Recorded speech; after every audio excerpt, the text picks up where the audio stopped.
नए जनरेशन जो है उनका hero Babar.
Hello everyone and welcome to episode 8 of behind the games. आज हम एक ऐसे इंसान से बात करने वाले हैं जिन्होंने कराची क्रिकेट का पूरा एवोल्यूशन देखा है। बहुत सारे उन्होंने एराज देखे हैं, जैसे शाहिद अफरीदी का एरा, और अब वो एक मॉडर्न एरा भी देख रहे हैं। वो एक कोच भी हैं और एक बेहतरीन फर्स्ट क्लास क्रिकेटर भी रह चुके हैं। आज we are going to talk to Tariq Haroon. Hello, अस्सलाम वालेकुम तारिक हारून। वालेकुम अस्सलाम, मैं ठीक जी हूँ, आप ठीक कैसे? हैं? जी अल्हम्दुलिल्लाह आई एम गुड। और आज आपसे मतलब मैं बहुत सारी क्रिकेट के बारे में बात करना चाहूँगी, स्पेशली आपकी जर्नी के बारे में। यानी आपने जो एक बहुत टाइम पहले से जो एक चीज़ देखी है, वो डेफिनेटली एक ऐसा एक्सपीरियंस है जिससे हम सीख सकते हैं और हमें एक बहुत नया नज़रिया मिलेगा क्रिकेट को देखने का। सबसे यू, पहले तो आप अपनी जर्नी बता दें, आपने कहाँ से सब कुछ स्टार्ट किया है? Thank you so much. हुँ, ज़ाहिर है जैसा कि पाकिस्तान का जो एक देसी स्टाइल होता है हमारे यहाँ, हुँ, बचपन से जो है वो गली में जो भी खेल हो रहा है वो सारे खेल खेलते थे। हुँ, ज़ाहिर है वो सीज़नल होते थे, कभी गुल्ली डंडा खेल रहे हैं, कभी हुँ, बारिश हो गई तो वो कुछ कुछ भी खेल, वो जो देसी स्टाइल में लंगड़ी पाला है, तो हुँ, पता नहीं सेब है और क्या-क्या पता नहीं, अब तो याद भी नहीं है नाम। सभी खेलते थे, लेकिन क्रिकेट से वापस आते हैं, क्रिकेट से कैसे लगाव हुआ, क्योंकि बड़े भाई जो हैं वो खेला करते थे अपने दोस्तों के साथ, तो शायद उस वक़्त उँगली पकड़ के जाते थे उनके साथ, तो वो जब देखा फर्स्ट टाइम में, तो अच्छा लगा, तो फिर अब डिमांड की कि हमें भी बल्ला या बॉल दिलाई जाए, तो वो इसी तरह से स्टार्ट हुआ। फिर हुँ, जैसे-जैसे ग्रो करते चले गए, तो अपनी एज ग्रुप के साथ खेलते रहे। उस ज़माने में अब तो टेप बॉल का बड़ा दौर है, तो पहले वो टेप नहीं आया था उस वक़्त, वो बाद में उससे पहले टेनिस बॉल, सिंपल टेनिस से क्रिकेट होती थी, बड़ी अच्छी क्रिकेट होती थी। तो वो खेलते रहे और आहिस्ता-आहिस्ता ग्रो करते चले गए और मुख्तलिफ़ अपने एरियाज़ में मशहूर हो गए, छोटे-छोटे एरियाज़ में। फिर लोग बुलाने लगे, घर पे आके लेकर जाने लगे कि खेलें क्रिकेट। भाई भी जो थे वो, उनकी सपोर्ट तो थी क्योंकि वो खेला करते थे। वो वैसे ही जस्ट छोटी-सी टेप बॉल, जो टेनिस बॉल की क्रिकेट में। तो इस तरह से स्टार्ट हुआ। फिर पता नहीं चला कि कितना उससे लगाव हो गया और कितना इंटरेस्ट हुआ कि गेम में निखार आने लगा और परफ़ॉर्मेंस बेहतर होने लगी और वाह-वाह होने लगी, तो और ज़्यादा हुँ, इंटरेस्ट बढ़ा, क्योंकि पॉपुलैरिटी आ रही है और हुँ। साथ में लोग पहचानने लगे, रिस्पेक्ट करने लगे। तो फिर चलते फिर आज यहाँ आपके हुँ। सामने बैठे हुए हैं। हुँ। अच्छा, आपने कराची ब्लूज़ एंड कराची डॉल्फ़िन्स के साथ भी खेला है, बहुत सारे लाइक इवेंट्स हुए हैं, एचबीएल का भी आपने बताया, सुई सदरन के साथ हुए। वो किस तरीके का आपकी जर्नी कराची ब्लूज़, कराची डॉल्फ़िन्स के साथ कैसी थी? जी हाँ, देखिए, अभी अभी जिस तरह का अभी आप देख रहे हैं कल्चर, और जिस तरह की सिलेक्शन भी आप देख रहे हैं, इस पर भी हम बाद में बात करेंगे। लेकिन जो हमारा टाइम था, वो बहुत डिफ़िकल्ट था किसी भी प्लेयर को ऊपर आने के लिए और अपनी महारत दिखाने के लिए। मैं जिस तरह अपनी बात करूँ, तो फिर मैं खेलता रहा इसी तरह। जब मैं टेप बॉल से ऊपर आया, तो फिर जो जो real hard ball leather ball से क्रिकेट खेलते थे वो मुझे बुलाते थे कि आप हमारे साथ खेलें। इंटर स्कूल में खेला इस दौरान, इंटर स्कूल खेला, उसमें मैंने बहुत रन बनाए हार्ड बॉल से, लेदर बॉल से। तो वहाँ भी मुझे ऑफ़र्स होने लगी क्लब से, मुख्तलिफ़ क्लब से, लेकिन जो अपने एरिया का क्लब था वहाँ खेले। तो वहाँ परफ़ॉर्मेंसेज़ आनी और सीखने का अमल जारी रहा अपने सीनियर्स के साथ। तो करते-करते फिर ज़ाहिर है उस ज़माने में क्लब क्रिकेट थी, उसके बाद ज़ोनल क्रिकेट थी, जो अब डिस्ट्रिक्ट का नाम दे दिया गया। तो ज़ोनल तक भी बड़ी मुश्किल से पहुँचा जाता था। ख़ैर मैं अंडर 16 ज़ोनल खेला मेरे साथ उस ज़माने में। अगर टेस्ट प्लेयर की बात करूँ तो शादाब कबीर मेरे साथ थे, एक ही टीम में, ज़ोन 6 में ही था मैं भी। और मेसम हसनैन बड़े अच्छे फर्स्ट क्लास क्रिकेटर, जो और भी बहुत से नाम हैं, ज़ीशान सिद्दीकी जो कि कनाडा से खेले हैं, वो हमसे 1 साल सीनियर थे। मोहम्मद मसूर जो अब कोच हैं पाकिस्तान टीम में, फील्डिंग कोच रहे हैं, वो हमसे 1 साल सीनियर थे। हम ज़ोन 6 में ही थे तमाम।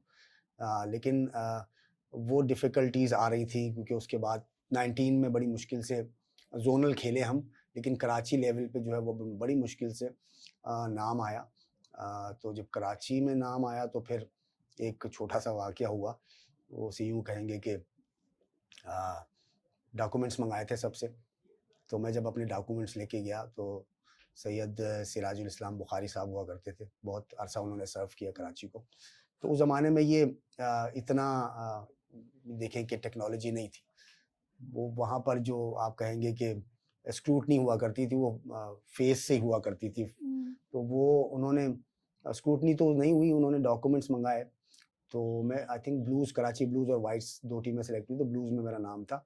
तो मैं अपने डॉक्यूमेंट्स लेके जब पहुँचा नेशनल स्टेडियम तो उनके रूम के बाहर ही था, तो वो मुझे बाहर ही कहीं निकलते हुए दिख गए। मैंने सलाम किया, मैंने कहा, "सर ये मेरे डॉक्यूमेंट्स।" बोला, "आप कौन हैं?"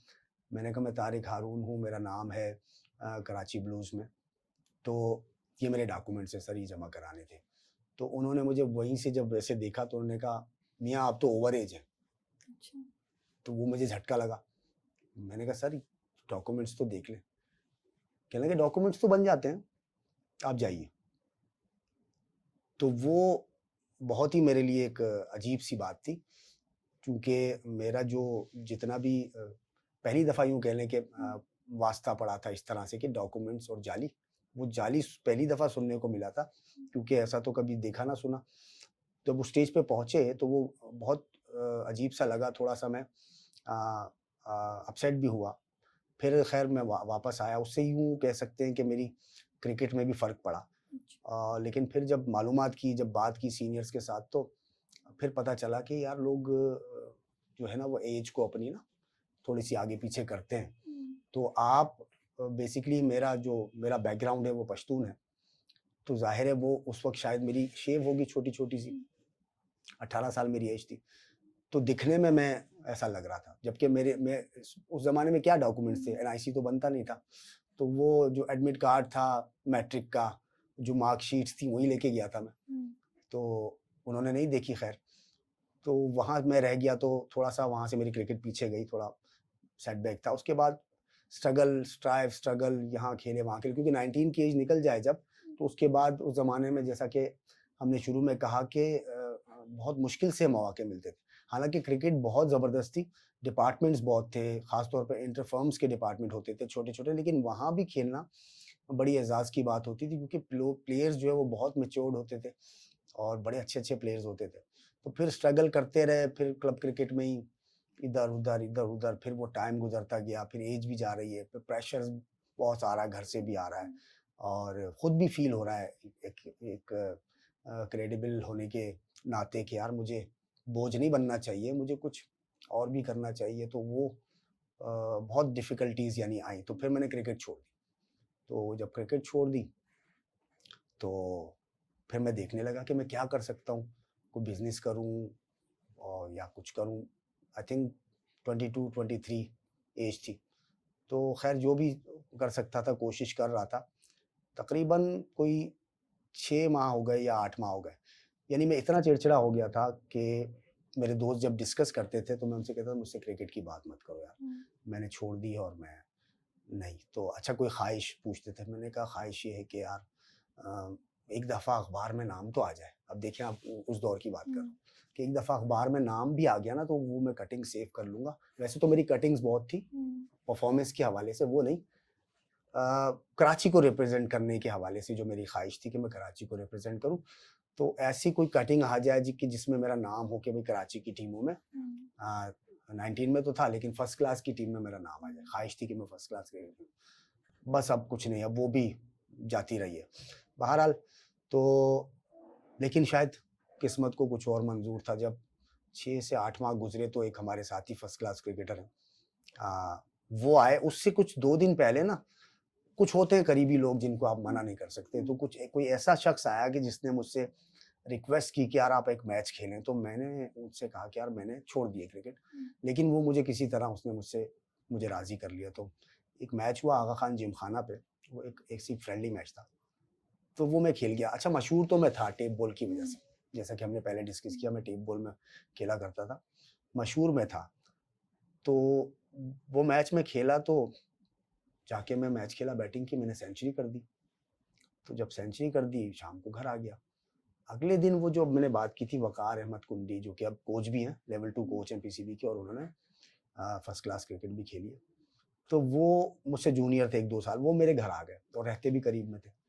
अगले दिन घर आ गए और मुझे कहने लगे कि यार तारिक भाई, हमारा ना एक इंटरफॉर्म्स का डिपार्टमेंट है, तो आप वहाँ से, मैंने आपकी बात की, आप चलें।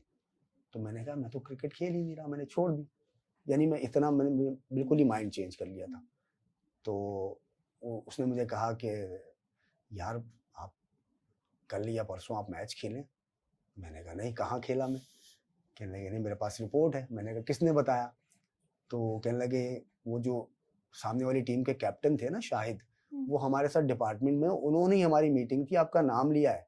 तो मैं भी हैरान था कि मुझे पता चला था आपने क्रिकेट छोड़ दी, लेकिन जब उन्होंने नाम लिया कि तारिक तारिक आया था लड़का आपके एरिया का, उसने 100 किया, तो मुझे पता चला। अब मैं हंस पड़ा। मैंने कहा यार पता तो, मैं खेला तो हूँ, लेकिन यार मैं नहीं खेलना चाहता क्रिकेट, तुम जाओ। तो वो कहने लगा नहीं, बजिद हो गया। तो मैंने कहा यार आप चाय वाय पियो और आप जाओ, मैं नहीं खेलूंगा, मेरा क्रिकेट में फ्यूचर नहीं है। तो मैंने देख लिया है उस जमाने में, तब तक मेरी तकरीबन जो वो कटिंग्स थी परफॉर्मेंस की क्लब क्रिकेट की, वो कराची के जितने भी डिपार्टमेंट्स थे, चाहे वो लोकल हों, चाहे वो इंटरफर्म्स के हों, चाहे ग्रेड 2 के और फर्स्ट क्लास के हों, सब में मेरी फाइल्स जा चुकी थी। मुख्तलिफ लोग जो पसंद करते थे गेम को, तो वो कहते थे कि यार हम आपकी फ़ाइल पहुँचाते हैं, हम आपकी फ़ाइल पहुँचाते हैं। इस तरह से मुख्तलिफ जगह फ़ाइल जा चुकी थी और कभी ऐसा नहीं हुआ कि किसी ने बुलाकर हमें मौका दिया। तो मायूस था यूँ कह लें। तो इतने में मैंने चाय मँगाई, मैंने कहा आप चाय पिएँ और आप जाएँ। इतने में अज़ान हो गई मगरिब की, तो मैंने कहा मैं नमाज़ पढ़ने जा रहा हूँ। और बड़ा इंटरेस्टिंग ये वाक़या है कि वो चाय पीने लगे, अज़ान हुई, मैं मस्जिद चला गया और मस्जिद में जाकर मैंने मगरिब बाजमात पढ़ी। उसके बाद मैंने सुन रखा था, जो कि स्कूल ऑफ थॉट्स हैं, वो बताते हैं कि आप मगरिब के बाद कोई 12 रकात आप नवाफिल पढ़ते हैं तो आपको बहुत ज़्यादा अजर मिलता है, जो भी उस ज़माने में मेरे माइंड में था। तो मैंने गनीमत जाना मौका, मैंने कहा यार इससे बचना भी है, तो मुझे क्या करना चाहिए, मुझे ये 12 रकात नफल पढ़ लेनी चाहिए, ताकि ये भी चला जाएगा और मुझे सवाब भी ज़्यादा मिल जाएगा, तो मुझे खेलनी नहीं है क्रिकेट। तो मैंने ना आराम सुकून से मैंने वो 12 नवाफिल पढ़े। आई थिंक आधा घंटा, पौना घंटा तो लगा होगा मुझे। और उसके बाद जब मैं मेन गेट से निकला और मैंने ऐसे नज़र दौड़ाई कि है कि नहीं, डरते-डरते, तो जब मैंने देखा वो स्टिल वहाँ पर बैठा हुआ था, तो वो मोमेंट था, वो लम्हा था जहाँ पर मेरा दिल पिघल गया कि यार ये इतनी देर यहाँ बैठा हुआ है और इतना सब्र इसने किया है। तो फिर मैं जब उसके पास गया तो मैंने कहा, तुम गए क्यों नहीं? कहने लगा मैंने आपको कल मैच खिलाना है। तो अब मैं मजबूर हो गया था कि इतना ज़्यादा। तो मैंने कहा अच्छा चलो यार, तुम्हारे कहने पे मैं चला जाऊँगा, लेकिन मेरा फ्यूचर नहीं है क्रिकेट में। तुमने इतना किया है तो मैं चलता हूँ कल तुम्हारे साथ।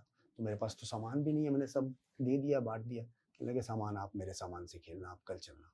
मैंने कहा चलें ठीक है। अच्छा, मैंने कहा अगर मैंने परफॉर्मेंस कर दी तो क्या मुझे डिपार्टमेंट रखेगा? ये इंटरफॉर्म्स का डिपार्टमेंट? खेलने लगे क्यों नहीं रखेगा, आप चलें तो सही। खैर हम चले गए अगले दिन मैच में। आई थिंक सीमेंट पिच, उस ज़माने में सीमेंट की क्रिकेट बहुत थी। सीमेंट पिच पे मैच था, तो मैं ओपन गया, मैंने 50 रन कर दिया और मैच ख़त्म हुआ। तो मैंने उनसे कहा कि यार आप जाकर प्लीज़, क्योंकि मैं फ्रस्ट्रेटेड भी था, डिसहार्टेड भी था, तो मेरा बिहेवियर ये था कि यार आप पूछो कोच से अपने, अगर उसने मुझे रखना है तो ठीक है, नहीं तो मैं कोई बिजनेस या कोई काम धंधा करूँगा, मैं क्रिकेट नहीं खेलूँगा। कह रहा ठीक है तारिक भाई, वो भी बड़ा खुश हुआ कि परफॉर्मेंस भी हो गई। वो कोच के पास गए, कोच ने कहा यार एक मैच से थोड़ी रखते हैं, आप परसों एक और मैच है वो भी खेलेगा तो फिर हम देखेंगे। तो उसने आकर मुझे ये कहा, मैंने कहा यार देखो मैं तुम्हें कह रहा हूँ ना, ये मुझे ऐसे मैंने बहुत जगह पे खेला, ऐसे नहीं होगा। कहने लगे यार आप मेरी खातिर आज खेला, आप परसों फिर खेलने। खैर मैं परसों फिर चला गया, फिर मेरा वही एटीट्यूड था कि यार देखो मुझे मेरा टाइम बर्बाद नहीं करना। तो परसों फिर मैं ओपन गया, फिर मैंने 50 किए, यानी वो 60-65 रन जो भी। फिर मैच ख़त्म हुआ, फिर मैंने उनसे कहा कि यार आप जाकर पूछें।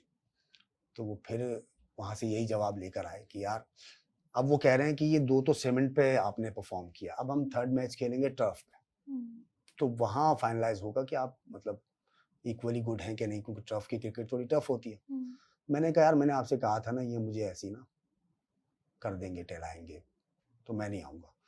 तो खैर उन्होंने फिर बहुत ज़्यादा रिक्वेस्ट की, तो यार एक मैच ही तो रह गया। खैर इन शॉर्ट ये कि फिर एक दिन के बाद फिर मैं गया, तो हमारा केपीआई पे जहाँ पर लेजेंडरी हनीफ मोहम्मद साहब का जो रिकॉर्ड था 499 और आधा रन, वहाँ मैच था।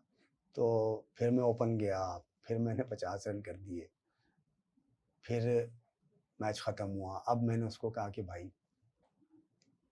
अब मुझे जो है ना हाँ या ना चाहिए। खैर इस मरतबा वो और ज़्यादा चौड़ा हो गया था, क्योंकि उसका जो था वो जो भी उसका इंटरेस्ट था, तो इंटरेस्ट यही था कि ज़ाहिर एक नेकी होनी थी, मुझे आना था इस तरफ, और वो कहीं और से उसको इन्फ्लुएंस था, यानी यूँ कह लें नसीब का, अल्लाह की तरफ से जो भी था। तो उन्होंने कहा ठीक है आप कल आकर ना आप अपॉइंटमेंट लेटर ले लें। अब जब ये मैंने सुना मुझे यकीन नहीं आ रहा, मैंने कहा वाकई में? कहने लगे हाँ। अब आप सोचें कि जो 12-13 साल की एज से क्रिकेट खेल रहा हो, यानी हम यंग 12-13 के थे तो 16-17 में हम मैनेज करते थे, यानी इतना टैलेंट था या इतना गेम था। तो वो तब से खेलते फिर इतनी मायूसी में रह के, तो मुझे यकीन नहीं आया। मैंने कहा नहीं यार ये मजाक कर रहे हो तुम। कह रहे हैं कि नहीं तारिक भाई कल चलेंगे, हम ऑफिस है हमारा। तो वो इंग्लिश टूथपेस्ट वाले थे, उनका एक डिपार्टमेंट था छोटा सा इंटर फर्म्स का, लेकिन उन्होंने प्लेयर्स जो है वो सारे अंडर 19 रखे हुए। तो मैं वाहिद प्लेयर उस जमाने में 24 साल का, उन्होंने मजबूरन मुझे रखा। सारे अंडर 19 थे, उसमें मोहम्मद समी भी थे, अंडर 19 थे, और भी फर्स्ट क्लास प्लेयर्स थे, जाहिद गौरी थे, ये वकार कुंदी थे, मंसूर अहमद थे, अदनान कलीम थे, बहुत ज़्यादा। कराची की बहुत अच्छी साइड थी, यंग थे सारे। तो मैं वाहिद था 24 साल का। अगले दिन मुझे लेटर मिला, तो मुझे यकीन ही नहीं आ रहा क्या लेटर मिल गया। खैर बहुत कलील उस ज़माने में, लेकिन बहुत थे, 1500 रुपए उस ज़माने में बहुत थे हमारे लिए। तो वो बात है 99 की, 98-99। तो वो जर्नी स्टार्ट हो गई कि यार हाँ यार ये तो दरवाज़ा खुल गया, खिड़की खुल गई। फिर मेहनत और फिर परफॉर्मेंस, फिर वो जब मिले हैं और यकीन के साथ, तो फिर वहाँ से क्लब क्रिकेट में भी परफॉर्मेंस, फिर कराची में नाम आना तो एक तरफ था। फिर ऐसा भी वक्त आया कि दोनों टीमों की मैनेजमेंट में झगड़ा होता था कि हम खिलाएंगे। तो शाहिद आफरीदी हमारे कप्तान रहे डॉल्फिन में। एक मरतबा ऐसा भी हुआ कि मेरे ज़ेबरा में मैंने रिक्वेस्ट की थी कि यार डॉल्फिन्स में ऐसा होता है कि बहुत बड़ी साइड होती है, सारे इंटरनेशनल प्लेयर्स होते हैं, तो मैं अगर प्लेइंग 11 में भी होता हूँ तो कभी ना बैटिंग ना बॉलिंग कुछ भी नहीं देते, तो मुझे यूटिलाइज नहीं करते।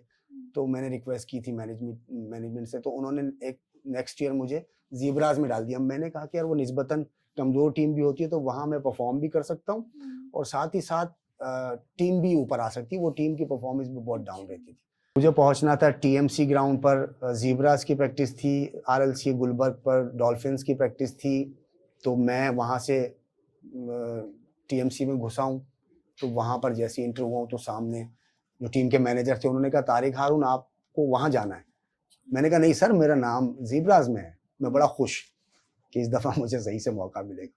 तो कहने लगे नहीं आप डॉल्फिन्स में। मैंने कहा सर निकालें, कल ही आया अखबार में। कहने लगे नहीं अखबार में आप ठीक कह रहे हैं, सही आया है, लेकिन आपको शाहिद आफरीदी ने वहाँ बुला लिया, आप वहाँ जाएंगे। तो फिर मुझे वहाँ जाना पड़ा। जब वहाँ पहुँचा तो ज़ाहिर है मैं 5-10 मिनट लेट हो गया, वहाँ से घूम के गया।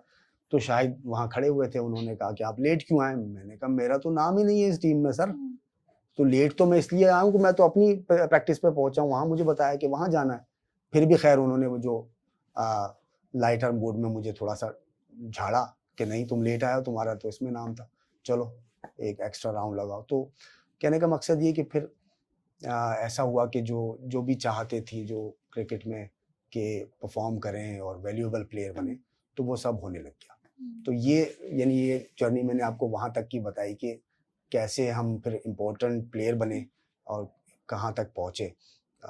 फिर तो आगे मज़ीद जो आप जो भी पूछेंगी तो उसको देखते नहीं, डेफिनेटली बहुत इंस्पायरिंग जर्नी है। आई मीन आप बता रहे हैं तो मैं बिल्कुल वो है मैं कि ना सुनने के लिए बेताब हो रही हूँ कि आगे क्या हुआ।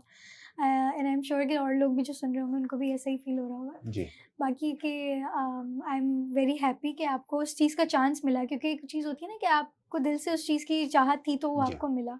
शाहिद अफरीदी के साथ आपने कहा कैप्टन थे, उनके साथ एक्सपीरियंस कैसा रहा आपका? कैप्टनसी कैसी थी? कैसा रिलेशनशिप था प्लेयर का कैप्टन का? अब देखिए बहुत ही आउटस्टैंडिंग जो उनका जो उनका पॉइंट ऑफ व्यू है ना, वो आप देखें जारहाना है और कॉन्फिडेंस बहुत ज़्यादा है।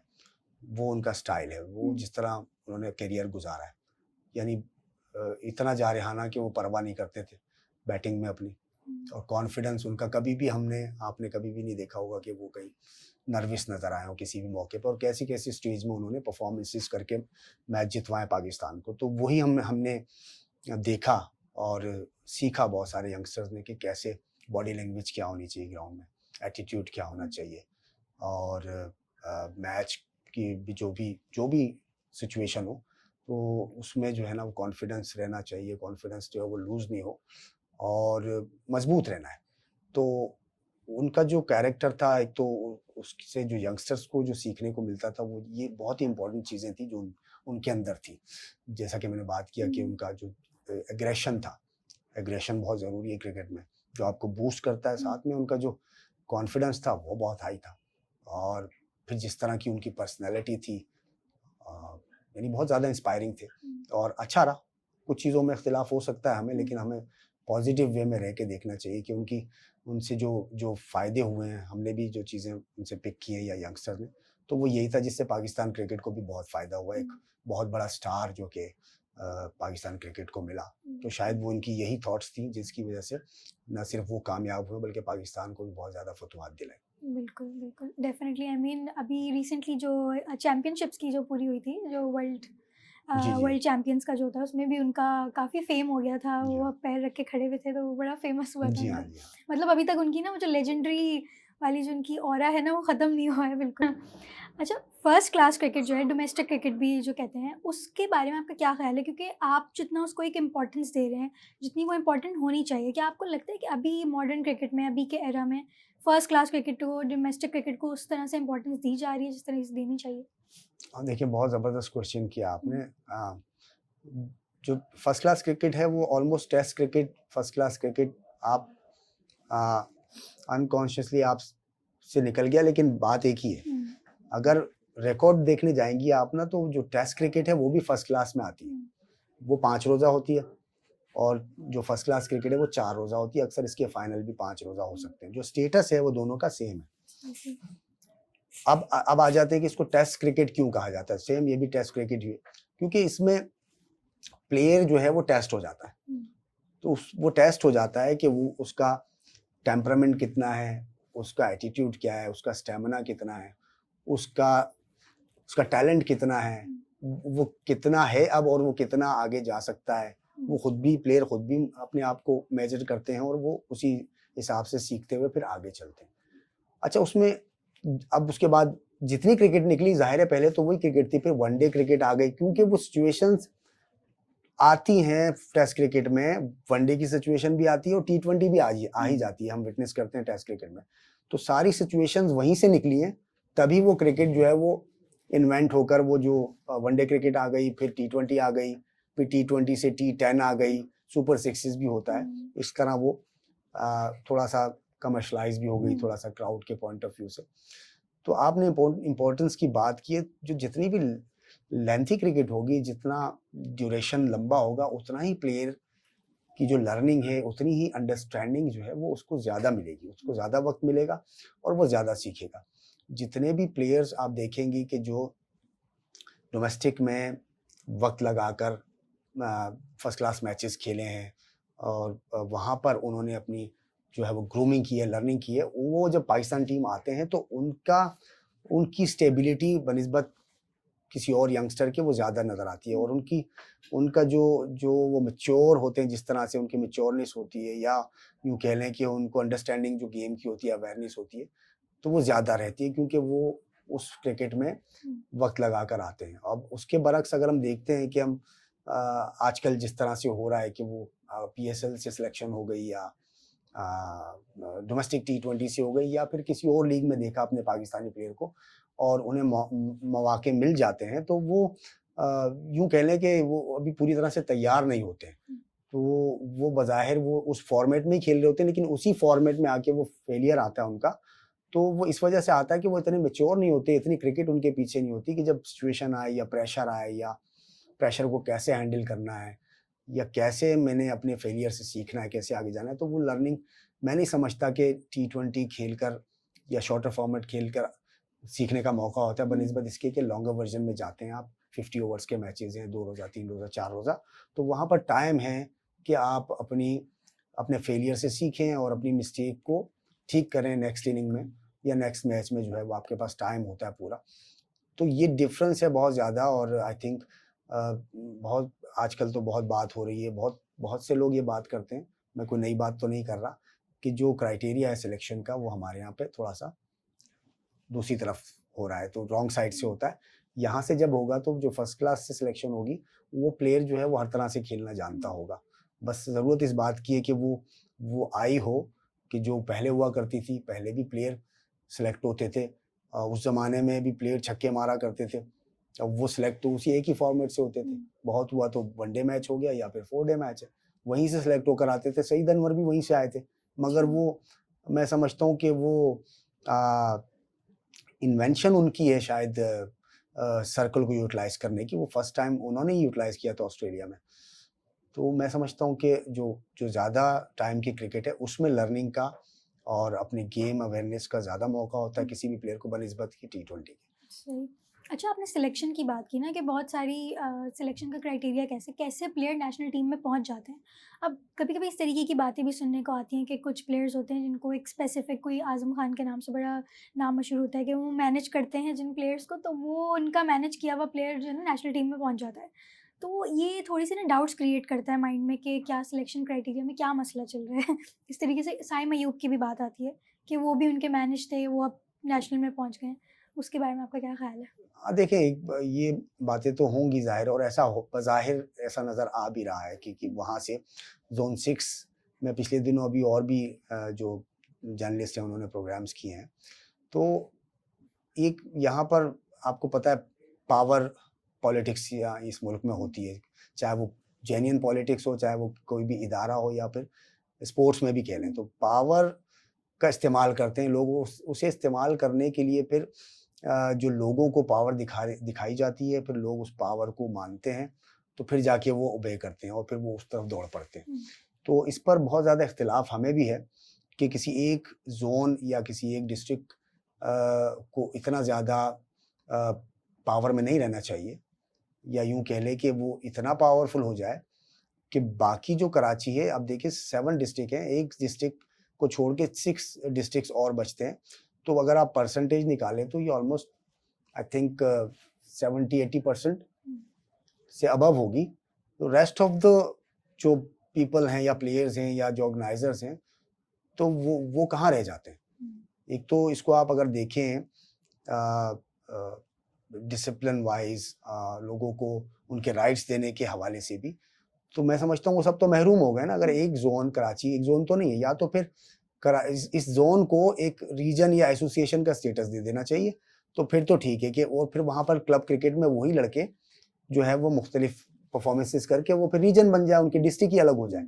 लेकिन चूंकि ये ऐसा हो रहा है और इसमें हकीकत भी है कि एक ही जोन वो डोमिनेट कर रहा है।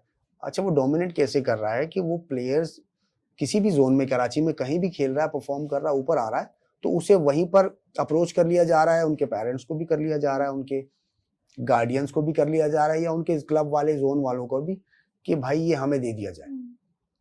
तो वो प्रोडक्ट को जो है ना वो भांप लिया, वो नज़र, जैसे मैंने कहा ना सिलेक्शन के हवाले से, यहाँ अपना मतलब पूरे करने के लिए तो नज़र बिल्कुल सही, जिसे कहते हैं कि निशाने पे मारी जा रही है, लेकिन जब ऊपर बात आ जाती है सिलेक्शन की तो फिर वहाँ और मामलात आ जाते हैं।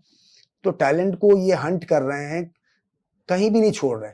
हो क्या रहा है कि जो इनके ओपोनेंट है, जैसे ये बाकी के जोन है, जोन 7 है, 4 है, 3 है, 5 है, 1 है, तो वहां छोड़ ही कुछ नहीं रहे, सब उठाकर यही ले आ रहे हैं। तो जब प्लेयर ये जाना तो इन्हीं ने है ना, जब ये जाएंगे तो वो कहलाएगा कहाँ का, जोन 6 से जा रहा है। जबकि अभी जो प्रोग्राम्स किए हैं जर्नलिस्ट ने, जितने भी प्लेयर्स हैं ये दूसरे जोन से डेवलप हुए हैं। जब ये 17 लेवल पे, 19 लेवल पे, 15 लेवल पे परफॉर्म करते हैं तो फिर इन्हें अप्रोच किया जाता है और इन्हें बुलाया जाता है, इन्हें अपने जोन के क्लब्स में लिया जाता है, फिर वहां से इनका प्लेटफॉर्म बनाकर फिर आगे इनको खिलाया जाता है। तो अब इसमें दो बातें हैं। एक बात तो ये है कि अगर आजम खान की आपने बात की कि प्लेयर खिलाने के लिए वो एफर्ट्स करते हैं, नो डाउट एफर्ट्स करते हैं, उनके लिए ग्राउंड बनाते हैं, उनके लिए लॉबी बनाते हैं और उनको मुख्तलिफ टीम्स में पहुंचाते हैं, इसमें कोई डाउट नहीं है। लेकिन दूसरी तरफ प्लेयर्स इतने ज़्यादा हो जाते हैं कि जिसे कहते हैं कि वो ज़रूरत से ज़्यादा, मिसाल के तौर पे डिस्ट्रिक्ट की टीम्स बनती हैं तो फिर वो टीम में 15 प्लेयर सेलेक्ट होते हैं, तो 15 जो है वो वेट करते हैं कि नेक्स्ट ईयर हमारी बारी आएगी। इसी तरह सीनियर डिस्ट्रिक्ट में हो गई या जूनियर्स में हो गई, तो इस तरह भी लोग अपना इंतज़ार कर रहे हैं। जैसे कि हमारे यहाँ पे लैटर मूड में कहूँ कि एक नई बिरयानी खुली है, तो वहाँ पर टोकन लेकर जो है ना वो लंबी लाइनें लगी हुई हैं, हालांकि वो भी बेच ही रहा है पैसे देकर, लेकिन लंबी कतार लगी हुई, 1 घंटे बाद बारी आएगी और दूर दूर से लोग आ रहे हैं खाने। तो उनका कमाल ये है कि उन्होंने वो बिरयानी में टेस्ट जो है वो बढ़िया कर दिया है। अब जिसको खाना है वो वेट भी कर रहा है, वो अपना टाइम भी वेस्ट कर रहा है, तो वो अपना मकसद पूरा कर रहा है। तो ये चीज़ हो रही है दोनों तरफ से। लेकिन डैमेज कौन हो रहा है? डैमेज पूरा शहर हो रहा है। वो किस हवाले से कि कंपटीशन लेवल खत्म हो गया। दूसरे डिस्ट्रिक्ट जो है वो आपसे खेलते हैं, हार जाते हैं।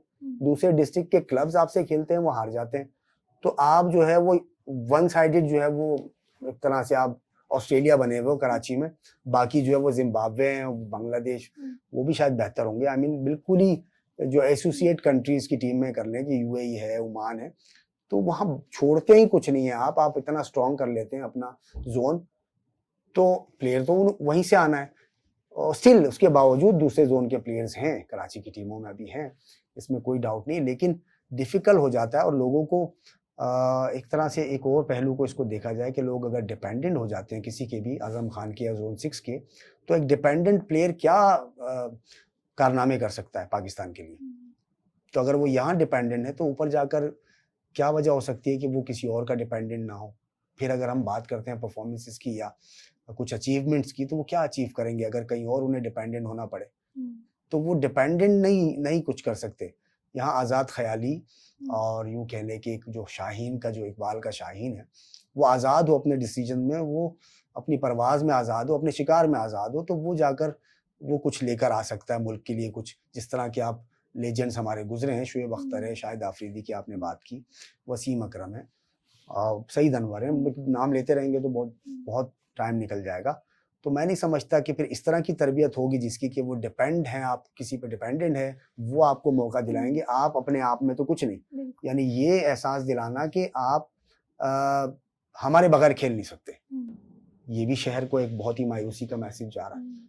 तो मैं समझता हूँ कि लोगों को आगे आना चाहिए, आजम खान को भी इस बात को समझना चाहिए कि यार पूरे कराची को ऑन करना चाहिए कि ये सारा कराची मेरा है। दूसरे जोन्स को स्ट्रेंथन करना चाहिए ताकि कराची की क्रिकेट जैसे पहले हमारे वक्तों में हुआ करती थी, कंपटीशन बहुत अच्छा था, प्लेयर्स कंपटीशन तगड़ा होगा जब वहां से टैलेंट निकल कर आएगा, जब कंपेटिटिव होगा, जब ऐसा ना हो कि वन वे ट्रैफिक चल रहा होगा तो उसमें क्या टैलेंट उभर के आएगा। तो इन्हें देखना चाहिए, ये भी पुराने वक्तों के लोग हैं, उस जमाने में कैसी क्रिकेट थी। बाकी लोगों को आगे आना चाहिए, अगर वो जोन में इतना स्ट्रांग है कि वो अपने प्लेयर्स को कहीं से भी ले जाता है, तो बाकी जोन के जो चेयरमैन हैं, जो भी वहाँ के जो ओहदेदार हैं, तो वो क्या कर रहे हैं, उन्हें भी सोचना चाहिए। उनको भी सोचने का मकाम है कि वो भी तो किसी स्टेज तक उनको ऑब्लाइज करते हैं, उनको प्लेटफॉर्म देते हैं 15, 16, 17, 19, फिर वो क्यों छोड़कर चले जाते हैं। तो इनको भी सोचना चाहिए। तो हम सबको मिलकर कोई ऐसा रास्ता निकालना चाहिए कि हम ब्लेम गेम से निकलें, जो मिस्टेक हैं वो है अपनी जगह, लेकिन हम सॉल्यूशन की तरफ आएं ताकि हमारे प्लेयर्स को जो है वो आज़ादाना तौर पर परफॉर्मेंस करने का मौका मिले, ताकि वो जब पाकिस्तान टीम में पहुंचे तो उनका विजन जो है वो क्लियर हो और बड़ा हो। बिल्कुल, आपने बहुत अच्छी बात की, बहुत डीप बात की, और बहुत सारे लोग मुझे ऐसा लगता है इस तरह की चीज़ों के बारे में बात नहीं करते कि एक मेरिट की बात होती है ना, कि एक है कि आप पर्ची के थ्रू जा रहे हैं तो फिर आप कैसा एक प्लेयर होगा, और एक है जो मेरिट के थ्रू एक मेहनत करके जा रहा है। जैसे आपने ही अपना बताया कि आपने जब वो स्ट्रगल की तो आपने वो मेंटली, फिज़िकली हर तरह से अपनी लाइफ़ में स्ट्रगल को फ़ील किया। जो बंदा स्ट्रगल को फ़ील ही नहीं कर रहा वो कैसे फिर परफ़ॉर्म करेगा, और हम परफ़ॉर्मेंसेस हमारे सामने हैं। बिल्कुल ऐसी है, जैसे अब मैं आपकी हुँ, बात काट रहा हूँ, अगर अगर कोई शख्स इतना पावरफुल है और इतना मशहूर हो गया है कि वो प्लेयर्स को वो खिलाता है, तो फिर वो पर्चियों की जो बात बात कर रही है, तो पर्चियाँ क्यों नहीं आएँगी वहाँ से? फिर वहाँ करप्शन क्यों नहीं हो सकती? मैंने ये नहीं कह रहा कि हो रही है, ये मेरे पास तो कोई प्रूफ नहीं है, लेकिन क्यों नहीं होंगी, सवाल ये है। क्यों नहीं आएगा नॉन डिज़र्विंग प्लेयर? कैसे नहीं आएगा जो कि उस काबिल ना हो? कैसे मेरिट जो है उसका कत्लेआम नहीं होगा जबकि कोई एक शख्स या कोई एक ज़ोन इतना पावरफुल हो जाए? तो मेरिट तो नहीं रहेगा ना, तो ये खदशात भी हैं। बिल्कुल, जी। मेरिट को तो सबसे ऊपर हमेशा जी। रखना चाहिए, बिल्कुल। अच्छा, अब ये है कि आपका कोचिंग एक्सपीरियंस भी रहा है, आपने बताया कि अब आप कोचिंग भी कर रहे हैं, जी, अभी भी कर रहे हैं। आपने मोहम्मद आमिर को भी कोच किया, उसके बारे में ज़रूर बताएँ, क्या वो कैसा सीन था? देखिए, बहुत बहुत दफ़ा वो हुँ, मुख्तलिफ फ़ोरम पे हम डिस्कस कर चुके हैं, हुँ, तो वो एक इत्तेफ़ाक था, ज़ाहिर है वो इतने लेजेंड बॉलर हैं। हुँ, वो एक इत्तेफ़ाक ऐसा हुआ कि मैं उस ज़माने में आई थिंक 2015 होगा या समथिंग अराउंड यहीं यहीं की बात है। तो मैं प्लेइंग कोच था, यानी मैं बॉलिंग कोच भी था सुई सदर्न गैस कंपनी की टीम का, और साथ में जब कहीं ज़रूरत पड़े तो मैं खेलता भी था। तो ये उस ज़माने में आमिर जो है वो बहुत ही आउट ऑफ फॉर्म चल रहे थे पाकिस्तान टीम में, कि आर्थर जो थे वो हेड कोच थे और बॉलिंग कोच अज़हर महमूद थे। तो हमारे जो हेड कोच थे वो अतीकुज़्ज़मान थे, टेस्ट क्रिकेटर। उन्हें अप्रोच किया मिकी आर्थर ने कि हम इन्हें वापस भेज रहे हैं, डोमेस्टिक सीज़न चल रहा है, तो आप इनको देखें, हमारे पास इतना वक़्त नहीं है और कुछ हमारी समझ से बाहर भी है कि ये क्यों परफ़ॉर्मेंस नहीं कर पा रहे, ताकि अपनी चीज़ों को बेहतर करके आएँ और फिर ये पाकिस्तान का असासा है इस तरह से। तो फिर वो कोच ने, हेड कोच थे वो, क्योंकि विकेट कीपर बैट्समैन रहे हैं, तो उन्होंने मुझे कॉल की, अपने रूम में बुलाया और थोड़े से एक्साइटेड थे, थोड़े परेशान भी थे। उन्होंने कहा, यार आमिर आ रहा है। तो मैंने कहा, क्यों, क्या हो गया, आमिर आ रहा है तो क्या करना है? कहने लगे कि भाई वो ये मामलात हैं, तो इतनी बड़ी ज़िम्मेदारी आ रही है हमारे ऊपर, तो मैं एक्साइटेड भी हूँ थोड़ा-सा ये भी। तो मैंने कहा, यार आप क्यों परेशान हो रहे हैं, हमारा काम है, हम कर लेंगे इंशाल्लाह, आप फ़िक्र ना करें। कहने लगे ठीक है। तो ख़ैर वो जब आए, उनके आने से 1 दिन पहले ही हमने होमवर्क कर लिया था, उनकी पुरानी वीडियोज़ देख ली थी, उनकी करंट वीडियोज़ देख ली थी, तो हमें एक कंक्लूज़न पे पहुँच गए थे कि कहाँ इनका एरर आ रहा है। अपने एनालिस्ट मोहम्मद आसिम एनालिस्ट हैं पीसीबी के, बहुत ही ज़बरदस्त, उनके साथ मिलकर। तो फिर जब वो आए तो नेक्स्ट डे हम ग्राउंड गए हैं, उनको हमने वो एरर बताया, जो टेक्निकल टर्मिनोलॉजी में उनका जो लोड अप है, उनकी उसकी टाइमिंग जो थी और डिलीवरी स्ट्राइड की टाइमिंग जो थी वो थोड़ी-सी आगे पीछे थी। बस उन्होंने किया है, तो दूसरी तीसरी बॉल पे ही वो उसको फ़ील कर गया और वो ठीक हो गया। तो उससे पहले वो बता रहे थे कि मुझे शोल्डर में भी पेन होता है, मुझे बैक में भी पेन होता है। कभी मुझे कहते हैं कि वो साइड ऑन हो जाओ, कभी मुझे कहते हैं फ्रंट ऑन हो जाओ। यानी जब आपको पता है कि कोई चीज़ नहीं अचीव हो रही हो, तो फिर मुख्तलिफ जो है वो एडवाइसेज़ आती हैं कि यूँ कर लो तो यूँ हो जाएगा, यूँ कर लो तो यूँ हो जाएगा। बहरहाल वो उनको फ़ौरन हुआ, उनको फ़ील हुआ। फिर 1 दिन बाद मैच था, मैच खेले, उन्होंने 5 आउट किए। उनकी परफ़ॉर्मेंस, उनका उनका फिर हम सारा रन अप वगैरह सारी वीडियोज़ को हम मॉनिटर करते थे, उन्हें बताते थे ड्यूरिंग द ओवर के बाद मैसेज भेजते थे, ये ठीक था, ये ठीक नहीं था। 2 मैचेस 4 डे के हमने उनके साथ वर्क किया और उनका कॉन्फिडेंस वापस आया, उनकी बॉलिंग स्पीड स्विंग सीम के साथ वापस आई, उन्होंने आउट किए। वो क्लिप्स जो हैं वो गई मिकी आर्थर को, तो उन्होंने उनको कॉल बैक किया पाकिस्तान टीम में। 2 मैचेस खेल के वो वापस गए और जाते हुए उन्होंने फिर एनकरेज भी किया और कोचेज़ का नाम भी लिया और वो फ़ोटो भी लगी एक चैनल पे, अखबार में भी आई कि इनका शुक्रिया कि इनके साथ मैंने काम किया। तो ये एक मौका हमें मिला था लकीली, ये है। बहुत बड़ी बात है कि एक मोहम्मद आमिर जैसा एक लाइक फ़ियर्स बॉलर, बहुत ज़बरदस्त बॉलर, जिसकी एग्ज़ाम्पल्स दी जाती हैं आज भी। इवन इंडियंस में भी देखा जाए वो भी एग्ज़ाम्पल देते हैं, जी, यार आमिर जैसा बॉलर है ये वो। तो बहुत बड़ी बात है, बहुत बड़ी अचीवमेंट है आपकी, डेफ़िनेटली। थैंक्स। अच्छा, मोहम्मद आमिर के बारे में जब हम बात कर रहे हैं, अभी बहुत सारी आपने उनकी कोचिंग में करके उनकी टेक्निक सीख सही की। बहुत सारी एलिगेशंस भी लगती हैं। अभी रिसेंटली आमिर ने कंप्लीटली कह दिया कि मैंने रिज़ाइन कर दिया क्रिकेट से, पाकिस्तान क्रिकेट से, हर तरह के मैं किसी ने एक र्यूमर भी आ गया था, एक अफ़वाह आ गई थी कि आमिर खेलेंगे, लेकिन उन्होंने पूरी अपनी वीडियो बना के कहा कि नहीं, मैं कन्फर्म है, अब मैं रिज़ाइन कर दिया, मैं नहीं खेलूँगा। लेकिन अब रीसेंट न्यूज़ में ये आ रहा है कि वो अब इंटरनेशनल क्रिकेट बाहर, पाकिस्तान से बाहर वो लीग में खेल रहे हैं, परफ़ॉर्म कर रहे हैं, कि प्लान्स हैं उनके। तो ये क्यों ऐसा हो रहा है, पाकिस्तान क्रिकेट से रिज़ाइन बाहर जाके खेल रहे हैं? जी, बिल्कुल, ये बहुत ही क्लियर, सिंपल, सादा बात है। हमारे हुँ, यहाँ होता ये है कि ऊपर जो लोग हैं, यानी मैनेजमेंट है या जो पावर में, जैसे मैंने पहले कहा कि पावर का गलत यूज़ करते हैं। पावर में आ जाते हैं तो फिर वो गलत क्यों नहीं होगा? हुँ, सवाल यही था ना। आप देखिए कि जिस वक़्त वो टीम से बाहर हुए, जिस वक़्त वो डिस्प्यूटेड थे, जिस वक़्त वो परफ़ॉर्म नहीं भी कर रहे थे, हमारे पास भी आए थे, तो तकरीबन मैनेजमेंट के यही लोग थे जो कि आज भी पाकिस्तान टीम में मौजूद हैं, जिसमें अब पहले शायद बॉलिंग कोच थे, अब हेड कोच हैं। हुँ, तो वही लोग आपको आप देख रही हैं कि वो घूम फिर के आ हुँ, जाते हैं। 1 साल, 2 बाहर चले जाते हैं, फिर वापस आ जाते हैं। चाहे वो अज़हर महमूद हों, चाहे वो वक़ार यूनुस हों, चाहे वो सकलैन मुश्ताक हों, हुँ, जो भी हों, जो भी हमारे हुँ, लेजेंड्स हैं, ये परफ़ॉर्मर्स हैं, पुराने सीनियर्स हैं। तो उनका मैं समझता हूँ कि जो अंडरस्टैंडिंग जो थी, उन्होंने तो नाम भी लिया था, वो सेम जो मैनेजमेंट थी इनके साथ आई थी, हुँ, और वक़ार यूनुस के साथ आई थी, आई थिंक अज़हर महमूद के साथ आई थी।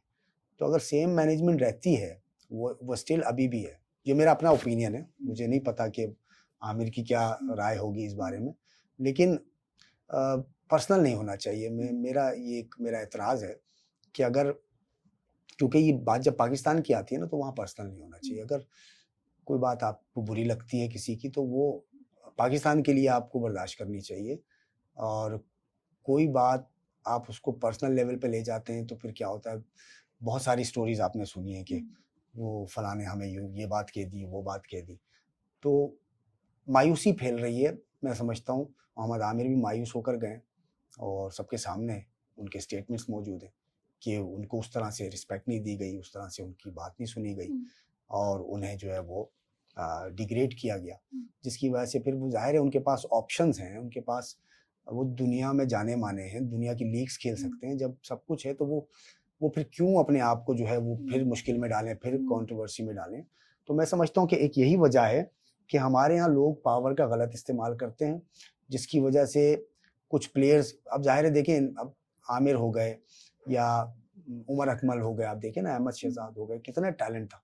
लेकिन चूँकि बैकग्राउंड इतना स्ट्रॉन्ग नहीं है, बेस इतनी स्ट्रॉन्ग नहीं है, अब आ गए हुए हैं, तो अब बात है कि जहाँ आ गए हैं, तो वहाँ की जो नर्सरी है, उनका काम है कि वो उनको डेवलप करें, ना सिर्फ़ as a player, as a human being. उनको इतनी सूझबूझ तो होनी चाहिए कि हम किससे क्या बात करें। हुँ, लेकिन मैं समझता हूँ हमारे यहाँ ऊपर का जो कल्चर है, आई थिंक वो अभी इतना अच्छा नहीं हुआ कि जिसमें इनकी आपस की लड़ाइयाँ हो जाती हैं, हुँ, और वो इतना फिर पर्सनल हो जाते हैं कि वो फिर अगर पावर में है तो फिर वो टीमों से निकलवा देते हुँ, हैं या लॉबी बनाते हैं। और तो ये चीज़ें चलती आ रही हैं बहुत अरसे से, और अब चूँकि हाइलाइट हो जाती हैं, प्लेयर बोलते भी हैं, पहले बोला नहीं करते थे, प्लेटफ़ॉर्म्स नहीं थे, हुँ, कहाँ बोलें?